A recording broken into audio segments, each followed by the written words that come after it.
Think of England's most famous king, and you likely picture a quintessential national hero. But the central paradox of Richard I is that he was, by almost every measure, a foreigner.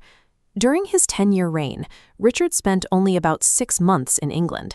He communicated in French and Occitan rather than English, and his primary interaction with the realm was a series of heavy taxes to fund his wars abroad.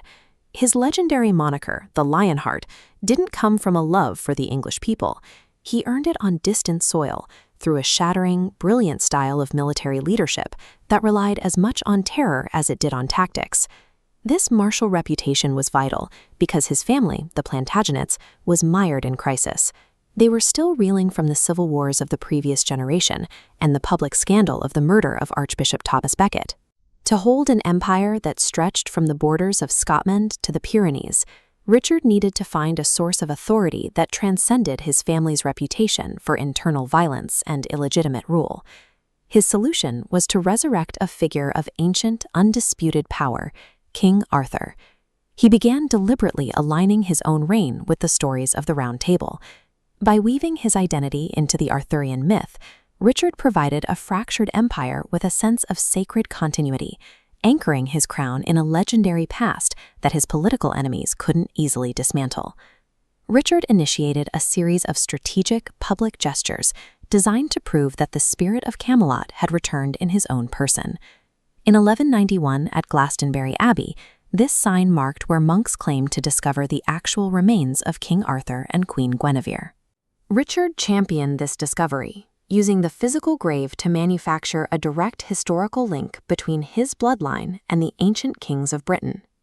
He even used the myth as a diplomatic tool. During the Third Crusade, Richard secured a vital military treaty with King Tancred of Sicily by presenting him with a sword he claimed was the legendary Excalibur. To ensure this legacy would continue, Richard officially named his young nephew, whose name was Arthur, as the heir presumptive to the English throne. These deliberate acts successfully projected an image of legendary destiny. They masked the vulnerabilities of a new, unpopular dynasty behind a veil of ancient cultural permanence. However, the geopolitical reality quickly fractured his Arthurian image. The Sicily alliance collapsed when Emperor Henry VI conquered the island, rendering Richard's treaty worthless. More disasters followed. The Third Crusade failed to retake the holy city of Jerusalem, and Richard's attempt to return home ended in a devastating shipwreck that left him at the mercy of his enemies.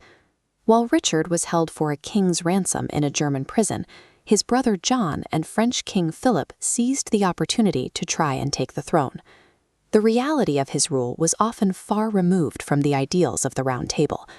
After the siege of Acre, Richard ordered the systematic execution of 2,500 Muslim prisoners who were under his protection. Yet he never stopped performing the role of the chivalric hero.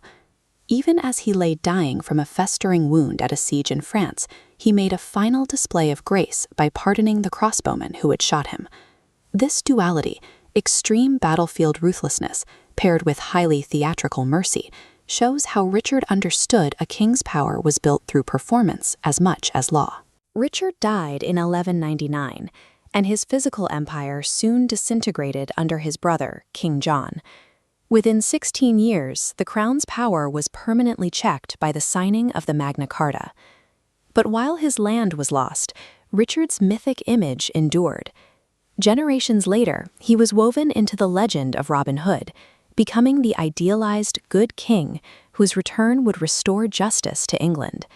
His personal branding proved so potent that it eventually moved beyond the man himself to become the default symbol for the entire English state. This is the royal coat of arms, which still features the 3 golden lions Richard added to his shield. These figures have represented the English monarchy for over 8 centuries, and they still appear on the badges of the nation's sports teams today. Modern monuments reinforce this curated image. This statue, with its raised sword, stands directly outside the Palace of Westminster, placing Richard at the very center of English political identity. Richard successfully achieved his ultimate goal. He replaced the historical truth of an absentee king with the immortal legend of the Lionheart. For more deep dives into the myths that shaped our world, make sure to like and subscribe. of legendary tactics and hidden histories, make sure to like this video and subscribe to Mythic Keep.